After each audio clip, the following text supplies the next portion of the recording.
Sanha fashions Tirur. സൻഹയിൽ സന്തോഷത്തിന്റെ നാളുകൾ. തിരൂർ ആലത്തിയൂരിൽ മത്സ്യത്തൊഴിലാളികൾ സഞ്ചരിച്ച ടൂറിസ്റ്റ് ബസ്സും മണൽ ലോറിയും തമ്മിൽ കൂട്ടിയിടിച്ച അപകടത്തിൽ നിരവധി പേർക്ക് പരിക്കേറ്റു. ഇന്ന് പുലർച്ചെയാണ് അപകടം സംഭവിച്ചത്. തിരൂർ ആലത്തിയൂരിൽ മത്സ്യത്തൊഴിലാളികൾ സഞ്ചരിച്ച ടൂറിസ്റ്റ് ബസ്സും മണൽ ലോറിയും തമ്മിൽ കൂട്ടിയിടിച്ച അപകടത്തിൽ 30 പേർക്ക് പരിക്കേറ്റു. പരിക്കേറ്റവരെ തിരൂരിലെ ഇമ്പിച്ചിബാവ സഹകരണ ആശുപത്രിയിൽ പ്രവേശിപ്പിച്ചു. ഗുരുതരമായി പരിക്കേറ്റ മണൽ ലോറി ഡ്രൈവർ പുറത്തൂർ സ്വദേശി ഫായിസിനെ കോട്ടക്കലിലെ സ്വകാര്യ ആശുപത്രിയിൽ പ്രവേശിപ്പിച്ചു.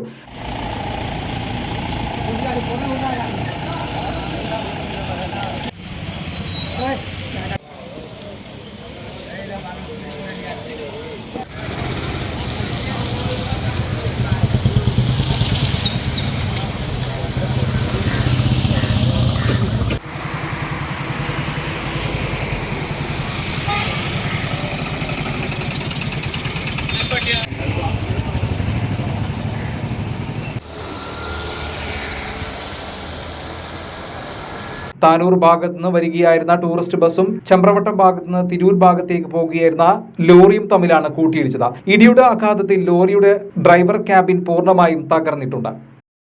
വലിയ ഷോറൂം, വലിയ സൗകര്യങ്ങൾ, വലിയ ഫാമിലി. തിരൂരിൽ ഫാമിലി വെഡിംഗ് സെന്റർ.